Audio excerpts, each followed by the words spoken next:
اس میں آپ نے جو فرمایا کہ مفتی کو جواب دینے میں جلدی نہیں کرنا چاہیے۔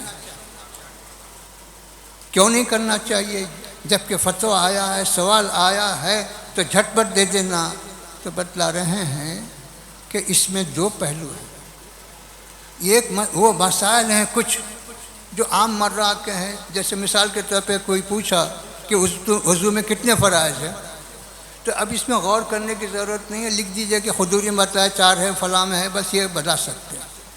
لیکن جہاں مسئلہ جو ہے پہلو دار ہو، اس کی کئی شقیں نکل سکتی ہیں، کسی ایک شق کو اگر ہم اختیار کر لیں اور اس کے مطابق فتویٰ دے دیں تو ہو سکتا ہے کہ بولنے والے، سوال کرنے والے کی نیت کسی دوسری شق کی ہو، تو ہماری غلطی سے اس کی زندگی تباہ ہوتی ہے، ہمارے فتوے کی وجہ سے جو ہے ایک ہنگامہ پیدا ہوتا ہے۔ تو اس وجہ سے مفتی کو چاہیے کہ ہر مسئلے میں جو بھی پیش آیا اس پہ خوب غور و خوض کرے، کیونکہ فقہ کا ایک مسئلہ ہے کہ قاضی کو اس کے سامنے جب مقدمہ پیش آتا ہے تو اس کے تمام پہلو اس کے سامنے جب آتے ہیں تو غصے کی حالت میں فیصلہ نہیں کرنا، کیونکہ غصے کی حالت میں انسان بعض وقت بے قابو ہو جاتا ہے، اس کی زبان و قلم بھی بے قابو ہو جاتے ہیں، جس کی وجہ سے حق جا کر باطل اور باطل جا کے حق بن جاتا ہے۔ اسی طرح مفتی کے لیے بھی لازم ہے کہ وہ تمام پہلوؤں کا جائزہ لے، اور جو پہلو خیر کا ہو سکتا ہے، اصلاح کا ہو سکتا ہے، اس کو اختیار کرے۔ یہ مفتی پر بھی لازم ہے، چنانچہ حضرت نے اسی کی تفصیل اپنے ان فتاوی میں کی ہے، جو آج کے زمانے کے لحاظ سے بالکل صحیح اور بالکل واجب العمل مشورہ ہے۔ یہ نہیں کہ اب آج کل اب جو چاہے مفتی بول دے رہا، جو چاہے محدث بول دے رہا، جو چاہے، آج کل تو کسی کو کوئی رکاوٹ نہیں ہے۔ اب صرف جو ہے نبوت کا دعویٰ باقی تھا، اب وہ بھی شروع ہو چکے ہیں کہ نبوت بھی جاری ہو رہی ہے، ولایتیں بھی جاری ہو رہی ہیں، سب ہو رہی ہیں، لیکن ان تمام فتنوں سے بچنے کا راستہ کیا ہے؟ تو ان بزرگوں کی کتابیں اور ان بزرگوں کی نصیحتیں یہی آپ کو بچا سکتی ہیں، ورنہ آج کا جو ماحول چل رہا ہے وہ ماحول سوائے ہلاکت و بربادی اور گمراہی کے کوئی اور راستہ نکالنے والا نہیں ہے۔ یہ تو اس طرح سے حضرت کی جو کچھ شخصیت، عظمت یہ ہے، آپ تو جانتے ہی ہیں، لیکن عام طور پہ ہم یہ سمجھتے ہیں کہ علم کتاب کے ذریعے آتا ہے، بخاری پڑھے تو علم آیا، تفسیر پڑھے تو علم آیا، فقہ پڑھے تو علم آیا، و فلاں پڑھے تو علم آیا۔ یہ صحیح ہے، کتابوں سے بھی علم آتا ہے، لیکن کچھ ایسا بھی ہے کہ بغیر کتابوں کے علم آتا، کتابوں سے بھی آتا، لیکن کتابوں سے پڑھ کے اپنے کو بڑا عالم سمجھنا یہ گمراہی ہے۔ کتابوں کیوں کہ کتاب محدود، تو بھی محدود، اور علم غیر محدود، تو محدود کو تو کل میں جو ہے ضم کر رہا ہے، یہ تیری گمراہی ہے۔ تو پھر تو بتلایا گیا کہ سنو کہ کچھ علم کتابوں سے آتا، کچھ علم جو ہے بغیر کتاب کے آتا ہے۔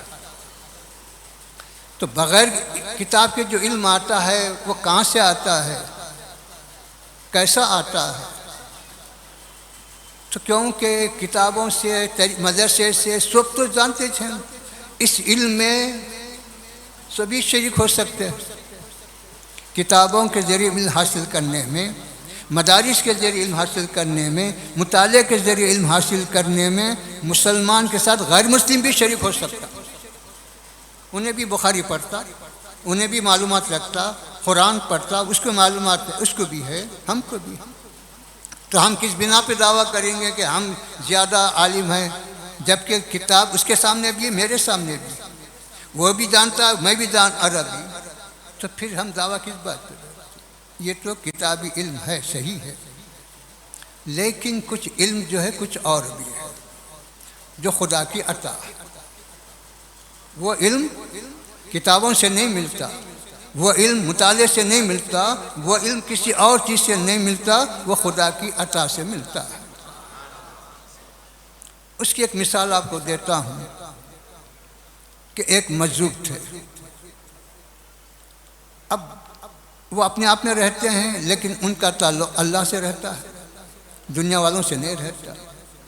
تو ایک دہریہ آیا، گمراہ آیا، آ کے سوال کرنے لگا کہ حضرت جو چیز نظر آ رہی ہے سو موجود ہے، تو اس کا مطلب یہ کہ ہر موجود چیز نظر آتی ہے،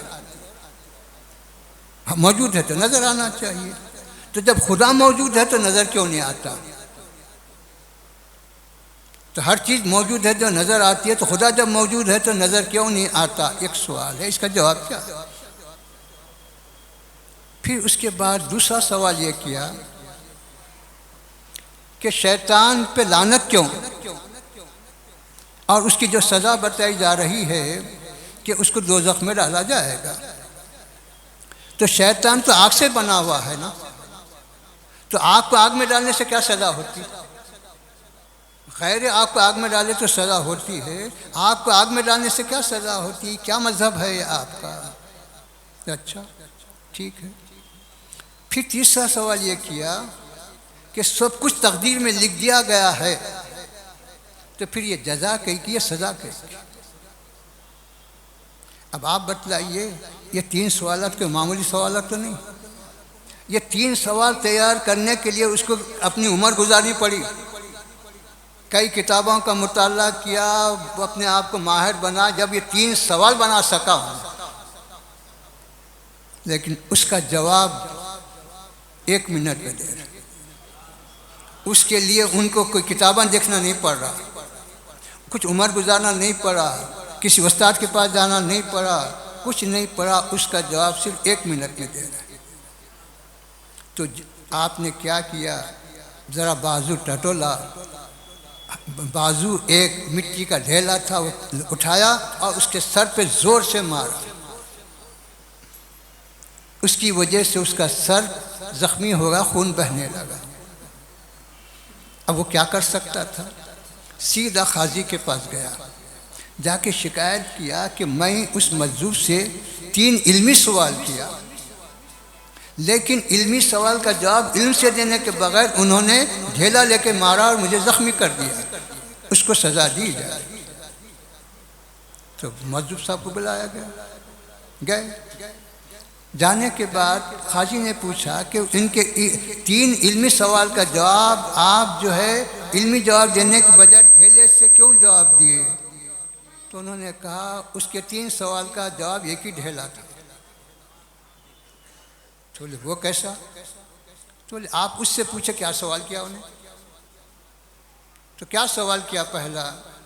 تو جب خدا موجود ہے تو ہر موجود چیز نظر آتی، تو پھر خدا نظر کیوں نہیں آ رہا؟ یہ سوال کیا؟ ہاں کیا۔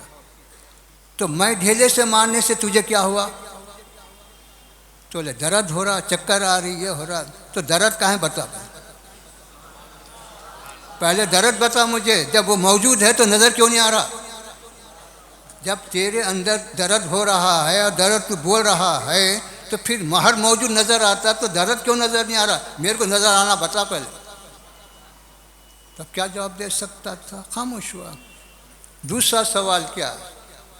یہ ہے کہ شیطان آگ سے بنا ہے، آگ کو آگ میں ڈالنے سے کیا سزا ہوتی ہے؟ یہ کیسا فلسفہ ہے؟ تو میں نے کہا، مجذوب نے کہا میں نے کس سے مارا تجھ کو؟ تو مٹی کے ڈھیلے سے۔ پھر تو کس سے بنا؟ مٹی سے۔ تو پھر مٹی سے مٹی کو تکلیف ہو رہی تو آگ سے آگ کو کیوں نہیں ہوتی؟ مٹی سے مٹی کو جب تکلیف ہو رہی ہے، سزا ہو رہی ہے، تو آگ سے آگ کو کیوں سزا نہیں ہو سکتی؟ یہ بتا پہلے۔ تب کیا جواب دے سکتا تھا؟ خاموش ہوا۔ پھر تیسرا سوال، سب کچھ تقدیر میں لکھ دیا گیا تو یہ جزا و سزا کیا ہے؟ تو آپ نے پوچھا اس سے، جب سب تقدیر میں ہیں تو پھر یہاں آ کے کیوں تو جو شکایت کر رہا تھا تقدیر میں، جب تیرے مار کھانا ہے؟ میرا مارنا تقدیر میں ہے، تیرا مار کھانا جب تقدیر میں ہے تو پھر یہاں کی کیوں شکایت کر رہا؟ تو اب کیا جواب دے سکتے ہیں؟ اب کون سی کتاب میں آپ کو مسئلہ ملتا؟ کون سے جو ہے مدرسے میں یہ بات بتلائی جاتی؟ تو بتلایا گیا کہ علم جو ہے یہ ایک عطائی ہے اور ایک کسبی ہے۔ کسب سے حاصل ہونے والا علم اور ہے، عطا سے ملنے والا علم اور ہے۔ تو اللہ تعالیٰ اپنے نیک بندوں کو کسبی علم کے ساتھ ساتھ عطائی علم بھی عطا فرماتا۔ تو یہ جو آپ ابھی حضرت سے کتابوں کی تفصیلات سماعت فرمائے، یہ جو ہے اللہ کے عطا کے بغیر ممکن نہیں ہے۔ ورنہ ہزاروں کتابیں ہیں، کوئی بھی آدمی بیٹھ کے جو ہے ادھر سے تھوڑا ادھر سے تھوڑا ادھر سے تھوڑا لکھ لیا تو اس کو تصنیف نہیں بولتے۔ ان بزرگوں کی کتاب میں کیا ہے؟ ان بزرگوں کی کتاب میں جو ہے علم کی حقیقت کیا ہے، فراست کیا ہے، دین کیا ہے اور دینداروں کی علامت کیا ہے، یہ ساری چیزیں ان کتابوں سے ہم کو پتہ چلتا ہے کہ ایمان کی کیا حقیقت ہے، اسلام کی کیا حقیقت ہے، تقویٰ کس کو کہتے ہیں، محبت کس کو کہتے ہیں۔ یہ ساری چیزیں ہم ان بزرگوں کی کتاب سے، ان بزرگوں کی صحبت سے حاصل کر سکتے ہیں۔ تو اس طرح سے جو ہے میرے بزرگ اور دوستو، حضرت علیہ الرحمہ کی عظمت میرے دل میں اس وقت بیٹھی جب میں اپنے والد کے ساتھ، جو جامعہ کے شیخ تھے، جا رہا تھا۔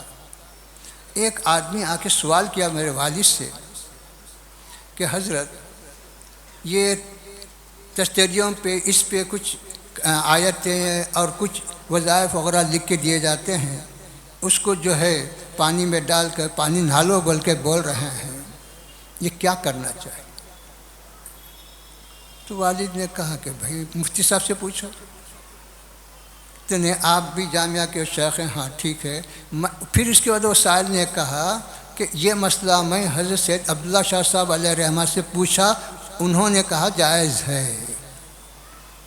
تو والد نے کہا حضرت سے پوچھنے کے بعد پھر تجھے دوسروں سے پوچھنے کی ضرورت کیوں لاحق ہو؟ کیوں حضرت کی بات پہ تجھے بھروسہ نہیں آیا؟ کیوں حضرت کے ارشاد کے مطابق تو عمل کرنے میں کیوں کوتاہی کر رہا؟ حضرت کے فرمانے کے بعد اب تجھے کسی نہ مفتی کی ضرورت ہے، نہ کسی مولوی کی ضرورت ہے، نہ کسی اور سے پوچھنے کی ضرورت ہے، جا عمل کر۔ تو اس وقت مجھے پتہ چلا کہ حضرت کا علم، تقدس اور کیا ہے اس وقت آیا ہمارے دل میں جب طالب علم تھے، چھوٹے تھے۔ پھر اسی طرح میرے بزرگ اور دوستو، حضرت کا جو تقدس ہے وہ تو بہت سارے لوگ جو دیکھ چکے ہیں وہ جانتے ہیں، اور بہت سارے لوگ جو نہیں دیکھے وہ سن کر بھی جانتے ہیں، یہ تو اپنی جگہ ہے۔ لیکن حضرت کے ایک مرید یہ مجھ سے بیان کیے کہ وہ اپنے ساتھیوں کے ساتھ حضرت سے ملاقات کے لیے آ رہے تھے۔ اس وقت جو ہے وہ ساتھی کو خیال ہوا کہ جب خدمت میں جا رہے ہیں تو کچھ تحفہ دینا چاہیے، تو یہ مکئی کے بھٹے ہوتے ہیں وہ خریدے۔ تو وہ روپیہ 2 روپے میں کیا تھا، انہیں 2 روپے میں 7 لے لو بولا، انہوں نے لے لیے، لیکن اس کے ساتھ اور 3 لے لیے، لا کے حضرت کے خدمت میں پیش کیے۔ تو حضرت نے فرمایا کہ اس میں سے 3 نکال کے وہ 7 دو مجھے۔ ابھی کسی کو یہ بات نہیں معلوم تھی کہ کیا ہے، کتنے میں خریدے، کیوں خریدے، آپ نے یہی فرمایا اس میں سے 3 نکال دو، 7 دو۔ تو اب دینے والے کی حالت کیا ہوئی ہوگی بتائے؟ فوری توبہ کی معافی چاہنے لگے کہ میں اس خیال سے کہ 7 کیا حساب سے دوں، اس لیے وہ لے لیا اس کی بغیر اجازت۔ تو ہاں یہ واپس کر دو اس کو۔ یہ اور میرے ایک دوست تھے جو اپنے والد کے ساتھ حضرت سے بیعت کے لیے تشریف گئے، خدمت میں حاضر ہوئے۔ کیا ہے میاں؟ تو فرمایا کہ ہم لوگ بیعت کے لیے آئے ہیں، داخل سلسلہ ہونا چاہتے ہیں۔ حضرت نے فرمایا کہ آپ لوگ کسی اور کے مرید ہیں۔ جبکہ ان کو